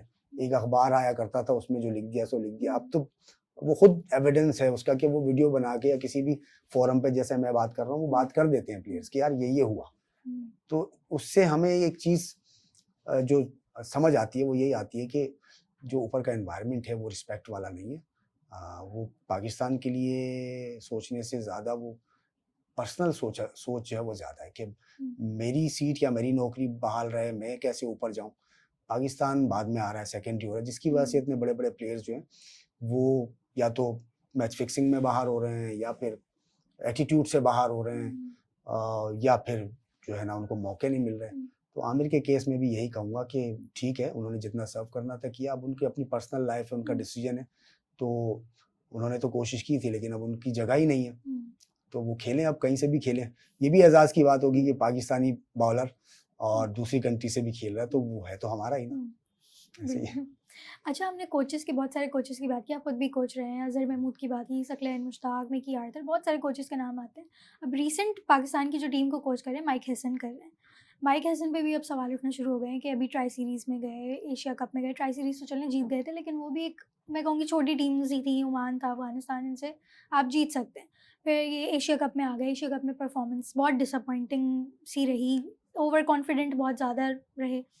तो अभी अभी रिसेंटली भी साउथ अफ्रीका के साथ जो इनकी T20 चल रही है उसमें भी बहुत मसाइल चल रहे हैं, तो आपको क्या लगता है कोचिंग का जो एक इम्पोर्टेंस है, कोचिंग का रोल कितना अच्छा है, और माइक हसन के बारे में क्या राय है आपकी? देखिए, बहुत ही ऑन द स्पॉट आपने हुँ, बात की है। इस हुँ, वक़्त तो जो जो रीसेंट जो इश्यूज़ हैं वो यही हैं, हुँ, और बज़ाहिर वही डिस्कस हो रहे हैं और हर फ़ोरम पे हो रहे हैं। बड़े प्लेयर सारे अपने मुख्तलिफ चैनल्स पे आप भी देख रही होंगी, मैं भी क्लिप्स आ जाते हैं तो हुँ, देखता हूँ।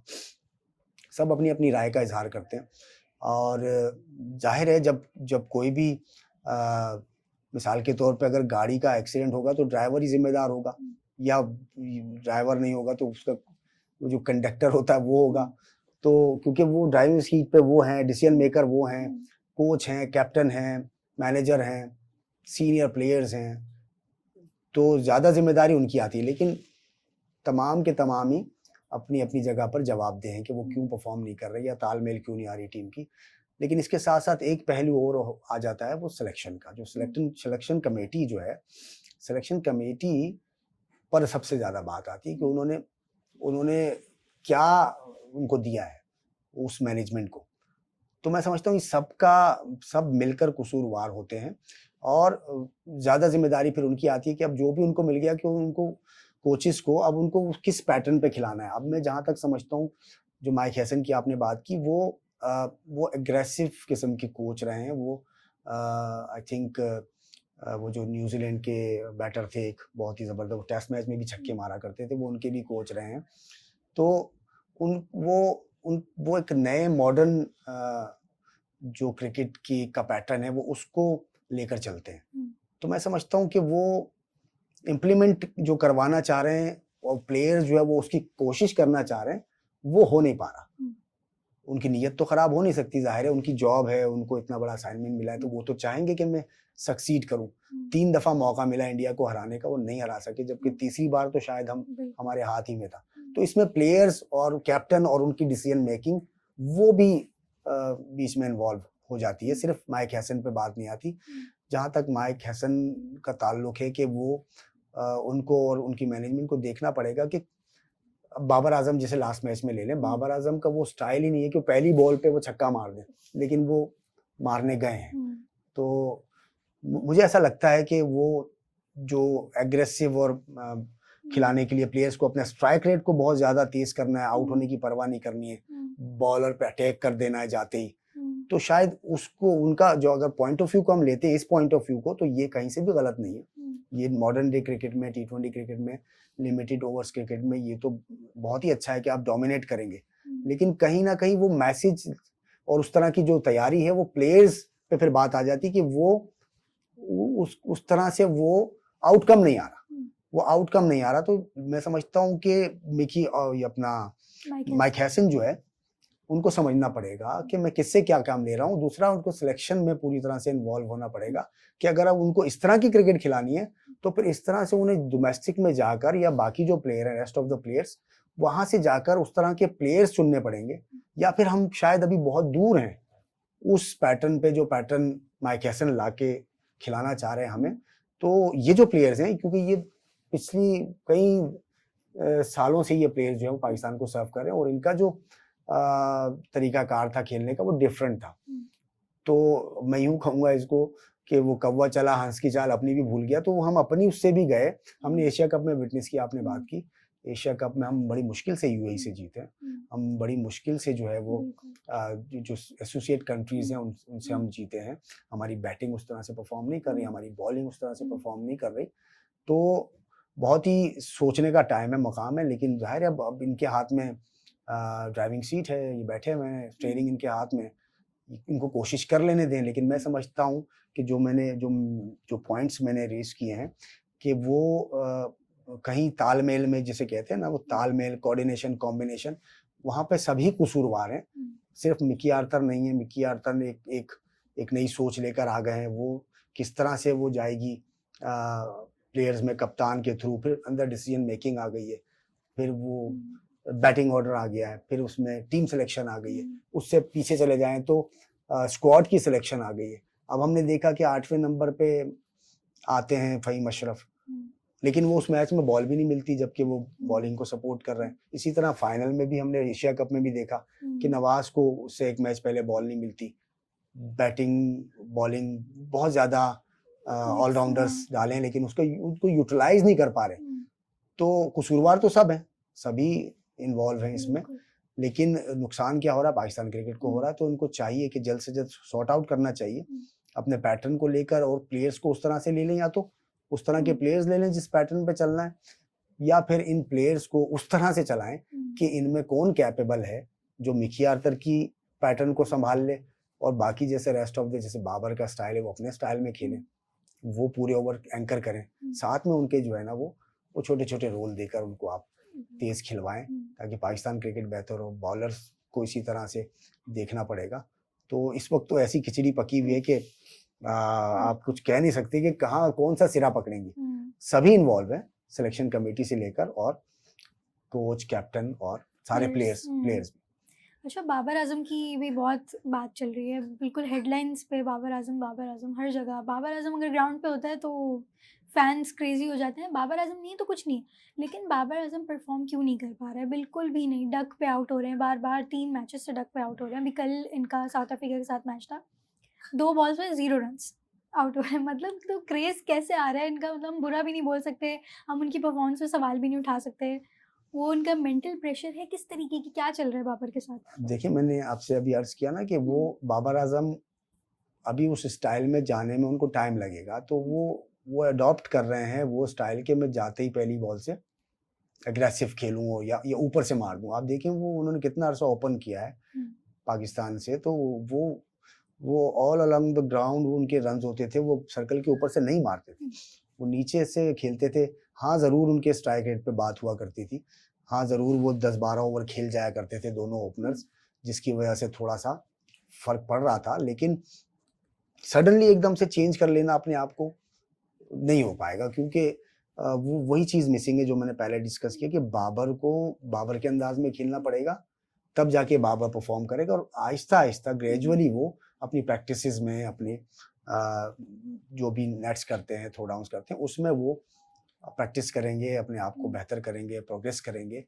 फिर वो कॉन्फिडेंस जो है उनको आएगा। अब अगर वो अचानक से उठकर आ रहे हैं और वो ऐसा शॉट मार रहे हैं कि जिसमें उनको खुद भी वो कॉन्फिडेंट नहीं है कि लगेगा या नहीं, तो फिर उसमें चांस है 50-50 है ना ऊपर से मारने में।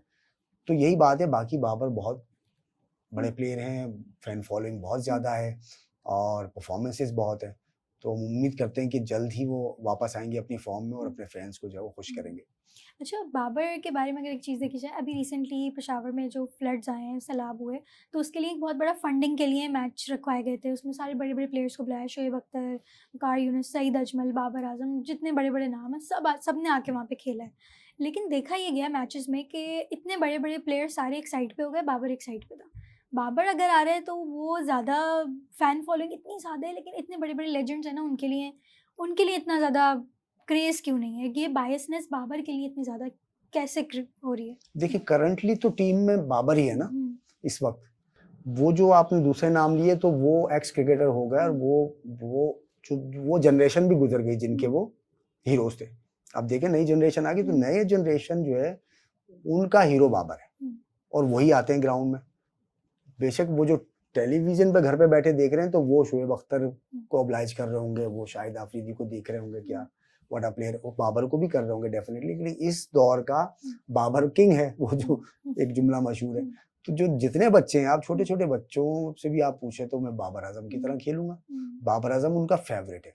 एक फेम उनको, एक उनकी अपनी एफर्ट मेहनत भी है, उनकी परफॉर्मेंस भी है, और एक कुदरत की तरफ से भी होता है। जैसे शाहिद आफरीदी, आप देखें ना कि कितना, इमरान खान को देख लें, शाहिद आफरीदी को देख लें, कुछ नाम ऐसे होते हैं कि जिनको फिर कुदरत भी जो है वो नवाजती है, या उनकी मेहनतें होती हैं, या कुछ उनके ख़ास अमल होते हैं। तो मैं समझता हूँ कि इसमें कोई ऐसी बात नहीं है, बायसनेस नहीं है। ये नई जनरेशन है, ये बाबर की दीवानी है, उन्होंने बाबर को ही देखा है परफॉर्म करते हुए लाइव। तो वो अब पीछे जाएंगे तो वो जाके देखेंगे अगर सईद अनवर को, तो या फिर मोहम्मद यूसुफ को, इंजमाम को, तो फिर शायद वो कहेंगे कि हाँ ये भी बहुत बड़े लेजेंड्स थे ये तो। सईद अनवर तो खैर मैं समझता हूँ कि बहुत ही क्लासिक थे अपने दौर में। तो ये फ़र्क है, मैं समझता हूँ। कोई ऐसी बात नहीं है जैसा हुँ, कि एक ओपिनियन आ रहा है ना हुँ, कि वो पब्लिक ऐसी, पब्लिक नहीं, पब्लिक तो लविंग है, हुँ, लेकिन नई जनरेशन का हीरो बाबर है। जी। ये तो है बिल्कुल, हमें हर जगह बाबर बाबर अगर है टीम में तो बस फिर सब लोग बहुत क्रेज़ी हो जाते हैं।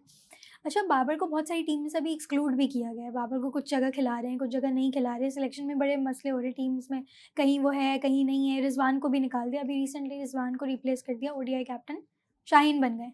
उसके बारे में क्या ख़्याल है? शाहीन को प्रीमियम फ़ास्ट बॉलर कहा जा रहा है, लेकिन एज़ अ बॉलर भी परफ़ॉर्मेंस थोड़ी बहुत इनकंसिस्टेंसी देखी जाती है कि यार कंसिस्टेंट बॉलिंग नहीं है। फिर अब एज़ एन ओडीआई कैप्टन आ रहे हैं, तो उसके बारे में आपका क्या ख़्याल है? किस तरीके की परफ़ॉर्मेंस रहेगी इनकी भी? देखिए, अब एक एक पहलू और है, हमने डिस्कस किया टीम की परफॉर्मेंस, हुँ, कोच की, प्लेयर्स की, सेलेक्टर्स की, मैनेजमेंट की, सबकी बात की। लेकिन एक पहलू जो है वो हम नज़रअंदाज नहीं कर सकते कि एक टीम को टीम बनने भी नहीं दिया जा रहा। हुँ, आप अगर देखें पिछले काफ़ी अरसे से कि वो कैप्टन पे कैप्टन बदले चले जा रहे हैं और प्लेयर्स जो हैं वो हुँ, बाहर भी हो रहे हैं, परफॉर्मर्स बाहर हो रहे हैं।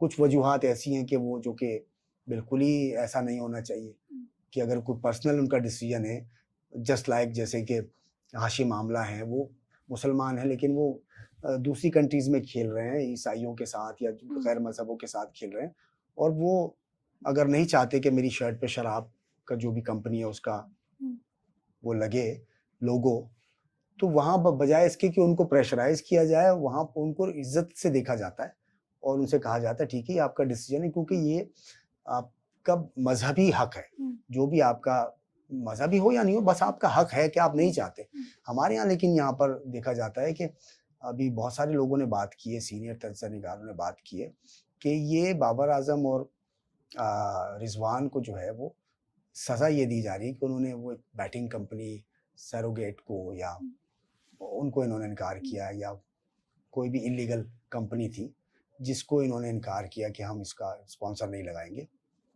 जिसकी वजह से शायद परफ़ॉर्मेंस तो मैं नहीं समझता कि बाबर जो टीम से बाहर हुए या हुँ, रिज़वान वो बैड परफ़ॉर्मेंस पे बाहर हुए, वो तो हुँ, हुआ ही नहीं। फिर वो कैप्टेंसी से हटे, दोनों कप्तान थे, कप्तानी से भी हटे, टीम से भी बाहर हो गए। अब वो एक्सपेरिमेंट का नाम ले लें या कुछ भी कर लें, तो लेकिन इससे नुकसान पाकिस्तान का हो रहा है ना, हुँ, और वो सेटल कैसे हों? अब वो सेटल तो हो ही नहीं रहे, फिर कप्तान वो हटे, तो वो शाहीन आ गए। एक सीरीज़ टफ सीरीज़ के बाद शाहीन हटे तो शादाब आ गए। शादाब एक सीरीज़ के बाद अनफिट हो गए, तो फिर जो है ना वो रिज़वान आ गए। फिर हुँ, रिज़वान तो रहे तो फिर वो अगली, हालाँकि वो जीत रहे थे। हुँ, मैं शायद हो सकता है कि मैं सीक्वेंस आगे-पीछे कर रहा हूँ। बताने का मकसद ये है कि कैप्टन कितने बदल रहे हैं, तो जब कैप्टन बदल रहा है तो वो टीम के अंदर जो है ना वो पैटर्न भी बदलेगा, फिर टीम का खेलने का अंदाज़ भी बदलेगा, कैप्टेंसी जो डिसीजन मेकिंग है वो भी बदलेगी, प्लेइंग 11 भी बदलेगी। कुछ कैप्टन है वो चाहेंगे कि ये खेले, कोई दूसरा कैप्टन आएगा तो ये खेले, ये बाहर बैठे। तो वो हम देख रहे हैं कि टीम सेटल नहीं हो पा रही। हुँ, तो हम अगर इल्ज़ाम दें तो इतना ज़्यादा दे नहीं सकते। ज़रूर टीम सिलेक्शन में भी प्रॉब्लम है, स्क्वाड सिलेक्शन में भी प्रॉब्लम है। कैप्टन्स को टाइम नहीं दिया जा रहा कि वो थोड़ा 1-2 सीरीज़ें, 3 हुँ, सीरीज़ें। अब जैसे कि आप बात कर लें सलमान अली आगा की, हुँ, कितना बड़ा फेलियर से आए हैं। हुँ, अगर मैं पॉज़िटिव देखूँ तो सिर्फ़ एक ही नुकता है पॉज़िटिव, कि उनको दोबारा अगर कप्तानी दी गई कि चलो यार एक मौका दिया गया है अपनी गलतियों से सीखने का। हुँ, उसके अलावा दूसरी कोई बात तो है नहीं कि वो कप्तान रहे टीम में। लेकिन ये बहुत पॉज़िटिव साइन है। हुँ, तो ये पहले के कप्तानों को क्यों नहीं दिया गया? हुँ, सवाल ये है। तो अब तक टीम सेटल नहीं हो पा रही है।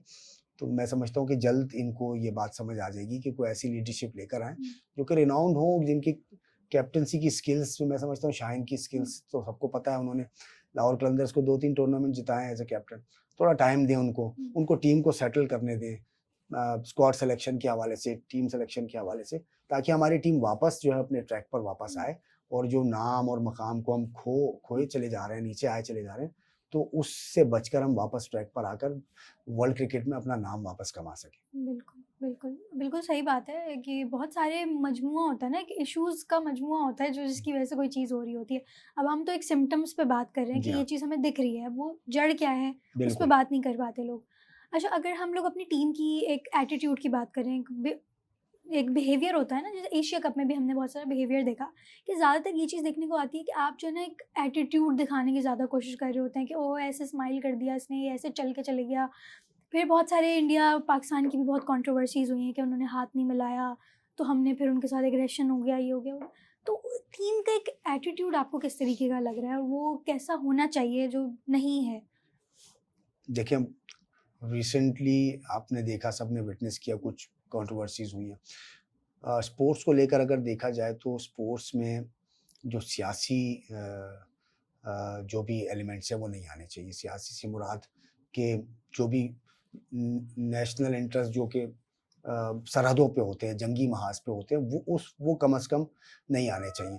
हाँ, रही बात पैशन की, एग्रेशन की, तो वो एक हुदूद हैं, वो डिफ़ाइन की हुई हैं आईसीसी ने। उसमें रहते हुए आप एग्रेशन भी दिखाएँ, आप पैशन भी दिखाएँ, आप जो भी इशारा करना चाहें करें। लेकिन जहाँ तक जेंटलमैन्स गेम है क्रिकेट, जहाँ तक आप उसको मजरू नहीं करते, उसके तकद्दुस को, सामने वाला प्लेयर जो है वो ज़रूर आपका ऑन द ग्राउंड दुश्मन है, लेकिन वो भी एक पर्सन है, उसकी भी रिस्पेक्ट है या उसके कंट्री की भी रिस्पेक्ट है। तो ये चीज़ें दोनों तरफ को समझनी चाहिए, दोनों तरफ के प्लेयर्स को। तो इत्तेफ़ाक़न ऐसा हुआ है कि वो टाइम ऐसा था कि जिस दौरान पाक इंडिया जो है वो चल रहा था मामला, और छोटी-मोटी झड़प भी हुई थी। तो मैं नहीं समझता कि उसको लेकर प्लेयर्स को जो है वो क्रिकेट में उस तरह के इशारे करने चाहिए थे, बहुत बड़ी गलती है। फिर दूसरी तरफ देखी जाए, इंडियंस की जो सबसे पहली गलती इंडियंस की, कि उन्होंने हाथ मिलाने से क्यों इनकार किया? इनका कसूर क्या था? ये तो क्रिकेटर थे। क्या ये तो नहीं थे जिन पे इल्ज़ाम था कि इन्होंने कोई गड़बड़ की हो या कोई जंग में शामिल हुआ? ये वही आपके भाई हैं, वही क्रिकेटर्स थे। तो आपको इनको रिस्पेक्ट देनी चाहिए थी। अब सवाल ये पैदा होता है कि वो हुआ कहाँ से? तो वो इन्फ्लुएंस आया उनकी गवर्नमेंट से आया उनको, वो ऑर्डर उनकी गवर्नमेंट का आया होगा। उनके जो भी सियासी लीडर होंगे, उन्होंने उनसे कहा होगा कि इनसे हाथ नहीं मिलाना।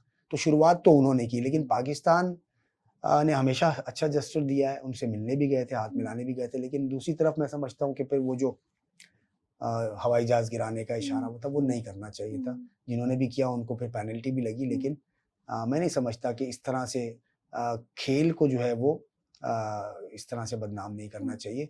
खेल में खेल वाले इशारे कीजिए, आपने अगर उनकी गिल्ली उड़ाई है तो आप वो इशारा करें।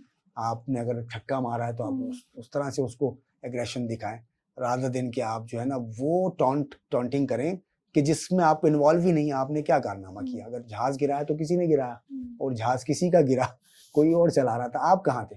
आप जहाँ हैं तो वहाँ पे रहकर आप जो कारनामा करें तो उसपे आप दिखाएँ कि आपने कुछ किया। और वैसे भी आईसीसी ने अच्छा डिसीजन लिया कि दोनों तरफ फाइन किया, और आगे चल के इनको भी देखना चाहिए कि फिर ऑस्ट्रेलिया ने बड़ा मज़ाक उड़ाया। आप देखें, इंडिया का बहुत सारे लोगों ने उनके साथ ऐसा किया। तो मैं समझता हूँ उनको भी अब अकल आ गई होगी कि हमने जो किया वो गलत किया, और जो भी गलत करे उसको सोचना ज़रूर चाहिए, अपनी गलतियों से सीखना चाहिए। सही, बिल्कुल सही बात है। अच्छा, क्रिकेट एनवायरनमेंट जो है ना, इस चीज़ों की वजह से बहुत टॉक्सिक भी हो जाता है। अब इवन इतना ज़्यादा टॉक्सिक हो गया था कि लोग ये भी बोलना शुरू कर दिया था कि स्पोर्ट्समैनशिप जैसी तो कोई चीज़, हाथ मिलाना कोई लॉ थोड़ी है। अगर हमने नहीं भी मिलाया, स्पोर्ट्समैनशिप तो एक बनाई हुई चीज़ है, वो कोई पॉलिसी नहीं है। इस तरीके की बात भी आ रही थी कि नहीं मिलाया तो क्या हुआ? नहीं, बिल्कुल। देखिए ना आप, ऐसे पहले भी ऐसा नहीं था, लेकिन ये चीज़ें वक़्त के साथ-साथ एटीट्यूड में लाई गई, क्योंकि कुछ उस ज़माने में क्या होता, पुराने मैचेस देखें, वो बॉलर ने बोल्ड कर दिया है, उसके बाद वो वहीं खड़े हुए हैं, कोई खुशी नहीं है, कोई एग्रेशन नहीं है, लोग आ रहे हैं, करीब आ रहे हैं, आप देखेंगी तो आप हैरान रह जाएँगी। आप पुराने मैचेस निकालिए, टेस्ट मैच हो चाहे वनडे मैच हो, तो कोई खुशी नहीं मनाते थे, कोई उछल-कूद नहीं थी। लेकिन वक़्त के साथ-साथ ना ये सेलिब्रेशंस, ये एग्रेशंस आ गई, तो उसके पेश नज़र उस ज़माने में भी हाथ मिलाना भी बाद में शुरू हुआ होगा। तो मैं समझता हूँ अब जितनी एग्रेशन हो जाती है, जितनी ग्राउंड में तू-तू मैं-मैं हो जाती है, तो उसका कंक्लूजन क्या होगा एंड ऑफ द डे, कि आप मिलें और एक-दूसरे से अपोलोजाइज़ करें, एक-दूसरे को, जो जीता है उसको मुबारक दें, जो हारा है उससे कहें कि नेवर माइंड, अगली दफ़ा आप बेहतर करेंगे। यही तो इंसानियत है ना। तो ये तो एक अच्छा इन्वेंशन है। अगर इसको लोग कहते हैं कि यार ज़रूरी नहीं है, तो कैसे ज़रूरी नहीं है? मैं समझता हूँ बहुत ज़रूरी है कि जो मिस्टेक्स आपसे हो गई हैं इन द फील्ड, चाहे आपने ज़बान से कर दी, अपने हाथ से कर दी, तो आप उस पे एटलीस्ट मिलते हुए उनसे अपोलोजाइज़ तो कर सकते हैं। और एक अच्छा जेस्चर जाता है कि हम स्पोर्ट्समैन हैं, जो भी हमारी जो झगड़ा था वो ग्राउंड के अंदर जो मैच में था हो गया। अब तो हम ठीक है, हम रिप्रेज़ेंट कर रहे हैं अपने मुल्कों को, लेकिन अब हम जो है वो सेम हैं, आप भी और हम भी, हम इंसान हैं और हम अच्छे बिहेवियर से मिलेंगे। तो ये एक अच्छा एक इन्वेंशन था। तो मैं नहीं समझता कि इस स्कूल ऑफ थॉट को जो है ना वो आगे आना चाहिए कि हाथ मिलाना जरूरी, डेफिनेटली जरूरी नहीं है, लेकिन फिर वो भी जरूरी नहीं है जो आप करते हैं ग्राउंड में ना, तो उसको भी कंट्रोल करना पड़ेगा, दोनों तरफ से देखना पड़ेगा। सही सही। एटीट्यूड और बिहेवियर की तो हमने बात की, अगर हम परफॉर्मेंस पे दोनों मुल्कों को कंपेयर करें, उनका मुल्क कंसिस्टेंटली एक कंसिस्टेंट टैलेंट प्रोड्यूस करता है कि भाई वो परफॉर्म करता है, हर मैच में परफॉर्म करता है। हमारे वाले ना थोड़ा सा बैटिंग ऑर्डर कोलैप्स भी हो जाते हैं, बॉलिंग में मसले हो जाते हैं, एक बॉलर है तो वो बैटर बन जाता है, साइम अयूब साहब वो बॉलिंग कर रहे हैं, शाहीन अफरीदी बैटिंग कर रहे थे, तो एक वो एक कंसिस्टेंसी नहीं आती। उनका टैलेंट अगर आ रहा है, जैसे अभी रिसेंटली उनका यंग टैलेंट आया, अभिषेक शर्मा आया, उनके रोहित शर्मा गुजरे हैं, विराट कोहली गुजरे, तो बहुत सारे इस तरीके के प्लेयर, हम लोग में क्या मसले हैं, उनमें क्या अच्छाइयाँ हैं, क्या चीज़ें हैं जो हमें उनसे सीखनी चाहिए? अब देखिए ना, बहुत अच्छा पॉइंट आपने रेज किया, मेरिट। जब मेरिट होगा ना तो फिर अब पाकिस्तान में जब अब हम मेरिट की बात करते हैं तो आई थिंक हम बात कर लेते हैं बाबर आजम की, वर्ल्ड क्लास है, कोहली के साथ कंपैरिजन दुनिया कर रही है, मैं समझता हूँ इक्वली फैन फॉलोइंग होगी, या हो सकता है ज्यादा हो, मेरिट है ना। दूसरा नाम अगर हम ले लेते हैं तो फिर मोहम्मद रिजवान का ले लें, उनकी परफॉर्मेंस देख लें, उनकी एवरेजेस देख लें, मेरिट है ना। तो ये बिल्कुल compete करते हैं। इंडिया हमारे यहाँ बदकिस्मती से अब ज्यादा नाम नहीं ले सकूंगा मैं, और भी हैं जो मेरिट पर आए हैं, लेकिन आना मेरिट पे तो ठीक है, लेकिन सस्टेन करना मेरिट पे क्या ऐसा है, ये एक सवालिया निशान है, ऐसा नहीं है। तो हम चले जाते हैं इंडिया की तरफ। इंडिया में मैंने तो सुना है, मैं बहुत ज्यादा फॉलो नहीं करता, मैंने सुना वो रक्षा ड्राइवर का बेटा world class player Indian team में आया है, और वो उसके वालिद रिक्शा चलाते थे। सुनील गावस्कर का बेटा नहीं आ सका, वो भी क्रिकेट खेल रहा है। सचिन तेंदुलकर का बेटा नहीं खेला, मगर वो गरीब का बच्चा खेल रहा है, जो मुख्तलिफ कुछ प्लेयर्स हैं, मुझे अब एग्जैक्टली याद नहीं है, मैंने सुना है कि वो बहुत गरीब बैकग्राउंड से आए हुए। तो जो मेरिट है ना, मैं समझता हूँ मेरिट में वो हमसे बहुत आगे हैं, इसी वजह से प्लेयर्स आ रहे हैं, क्योंकि मेरिट है, जो परफॉर्म कर रहा है वो आ रहा है, थ्रू प्रॉपर चैनल आ रहा है। कोई वहां पर खड़ा हुआ तो रम खान नहीं बन रहा कि मैं क्रिकेट खिलाऊंगा। अगर मैं क्रिकेट खिलाऊंगा तो फिर रवि शास्त्री, सुनील गावस्कर, सचिन तेंदुलकर, इनके बच्चे भी खेल ही रहे हैं, और भी पुराने प्लेयर्स होंगे, हमने नहीं देखा कि वो टीम में आ गए हो, इंडियन टीम में। आईपीएल हो रही है, उसमें खेल रहे हैं, छोटे छोटे बच्चे सेलेक्ट होके आ रहे हैं, खेल रहे हैं। 15 साल का सुना है उसने परफॉर्मेंस की है, उसको मौका दे दिया है, मेरिट है। सिर्फ एक लफ्ज में कहूँगा, ज्यादा हम नहीं जाते, इसमें डीप जाने की जरूरत नहीं है। मेरिट हो गया तो मैं समझता हूँ पाकिस्तान में इतना टैलेंट है कि मेरिट कर दें ग्रास रूट से। यहाँ ग्रास रूट से जो करप्शन शुरू होती है ना, 13, 14, 15 की सिलेक्शन में, ट्रायल्स में, इस कदर मायूसी फैलती है बच्चों में कि मैंने आपसे शुरू में अपने इंटरव्यू में कहा था कि एक जुमले ने मुझे मायूस किया था कि आप ओवर एज हो, जबकि वो सच नहीं था, वो सच नहीं था। तो जो बच्चा देख रहा है कि मैं या ये तो सिलेक्ट हो ही जाएंगे, इन्होंने परफॉर्म अच्छा किया, मैंने अच्छा परफॉर्म किया, मैचेस हो चाहे ट्रायल्स हो, हम अच्छा खेले, हमने कोच ने हमें तारीफ भी की, नाम भी लिखा है, लेकिन जब टीम सिलेक्ट हो तो वो खेल रहा हो, उसका नाम आए कि जिसके बैटिंग में बल्ले पे बॉल ना लगाओ, जिसकी बॉलिंग में अलाइनमेंट ही ना हो, वेवर्ड हो, वो खेल रहे हो, या वो औहदेदारों के बच्चे खेल रहे हो कराची की टीम से, तो मैसेज क्या जा रहा है, किस कदर मायूसी फैल रही है। टैलेंट को तो आपने वहीं पे मार दिया, वहीं मायूस कर दिया। जब वो पनपने जा रहा है, वही स्टेज है कि मेरिट हो, वहीं से मेरिट हो। आप देखेंगे, अगर ये हम पाकिस्तान में हम ये करने में कामयाब हो जाते हैं, हम सबका फर्ज है कि जहां मेरिट को हम लेकर आएंगे, आप देखिएगा कुछ महीनों में ही पाकिस्तान की क्रिकेट बदल जाएगी, किसी भी स्टेज पे। ऐसा नहीं है कि डोमेस्टिक में भी परफॉर्मर अभी भी मौजूद है, लेकिन उनको मौका नहीं मिलता। आप देखें, ताबिश खान कराची के फास्ट बॉलर थे, वो 600 आउट करने के बाद उनको टेस्ट मिला है, टेस्ट एक मिला है, उसके बाद वो तनवीर अहमद 12-15 साल डोमेस्टिक में परफॉर्म करके खेले, 3-4 टेस्ट मैच मिले। और ऐसा भी होता है कि वो T20 से हारिस रऊफ आपकी कितनी क्रिकेट खेल गए, तो फिर जो अगर वो पीछे से बेस इतनी स्ट्रांग नहीं थी, तो फिर रिजल्ट भी उसी तरह के आने लग गए। अब लोग बातें करने लगे कि यार हारिस का तो ये भी खराब है, वो भी खराब है, एटीट्यूड ही नहीं है, लाइन लेंथ नहीं है, कंट्रोल नहीं है, सब बातें होंगी, क्योंकि आपने मेरिट को कभी भी सामने नहीं रखा। तो मैं समझता हूँ एक जुमला, मेरिट आ जाए, मैं, मेरा बेटा, मेरे रिश्तेदार मेरे क्लब के लोग, मेरे जोन के लोग, ये ख़त्म हो जाए तो जो डिमांड है सिचुएशन की, जो डिज़र्व करता है वो आए, तो मैं समझता हूँ इंडिया के साथ इक्वली गुड रहेंगे। बल्कि आप अगर चली जाएं 25-30 साल पीछे, तो इंडिया हमसे खेलना पसंद उस वक्त उस वजह से नहीं करता था कि वो जीत नहीं पाता था। अब वो इस वजह से नहीं खेलना पसंद करता कि वो अब हारता नहीं है पाकिस्तान से। तो दोनों देखें, ऑपोजिट ज़मीन आसमान का फ़र्क आ गया।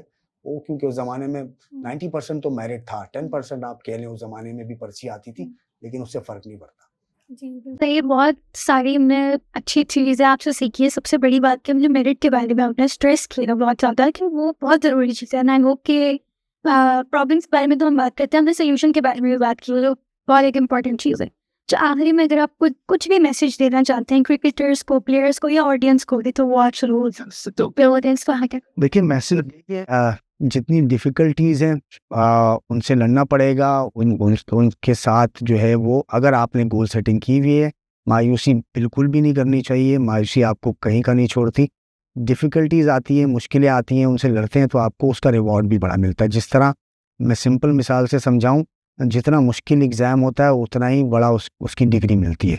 जैसे आप KG1 KG2 से चलते चले जाते हैं, तो फिर जब आप जाते हैं CSS के लिए, तो वो कितना डिफ़िकल्ट हो जाता है, तो उसका रिज़ल्ट भी उतना ही बड़ा आता है। तो अपने अपने शोबों में, ख़ासतौर पे क्रिकेट में, मैं क्रिकेटर हूँ, तो क्रिकेटर्स को पैगाम दूंगा कि अपनी मेहनत पे बिलीव रखें और अपने एटीट्यूड, अपने डिसिप्लिन को अच्छा करें, अपनी लैंग्वेज को अच्छा करें, प्रोसेस पे बिलीव रखें, रूटीन से वर्कआउट करें और उम्मीद रखें कि उनको ज़रूर मौका मिलेगा।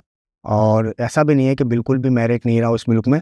ज़रूर हमने बात की है कि मेरिट पूरी तरह नहीं है, लेकिन अगर आप काबिल हैं तो फिर आपके लिए मैदान खुला है। जस्ट लाइक बाबर आजम, मोहम्मद रिजवान और स्टिल और भी बहुत से प्लेयर्स हैं, इस वक्त मेरे नाम नहीं आ रहा होगा मुंह पे। तो जहाँ भी आप पहुँचेंगे, एक और बात कहना चाहूँगा, वो अपनी वजह से पहुँचेंगे। अगर आप कामयाब हैं तो भी आपको क्रेडिट जाता है और आपके और भी लोगों को जाता है, लेकिन अगर आप नाकाम हैं तो इसका ज़िम्मेदार आप सिर्फ खुद हैं, कोई और नहीं है। Thank you. Thank you so much Tariq. आपके साथ बात करके आज हम लोग को बहुत बहुत अच्छा लगा। Okay, so this was it for episode 8 of behind the games. हमने पाकिस्तान क्रिकेट के बारे में बात की, हमने first class cricket, domestic cricket, international cricket, बहुत सारे पाकिस्तान क्रिकेट के इश्यूज़ के बारे में बात की। And I hope you have learned a lot from this interview. Thank you so much for watching.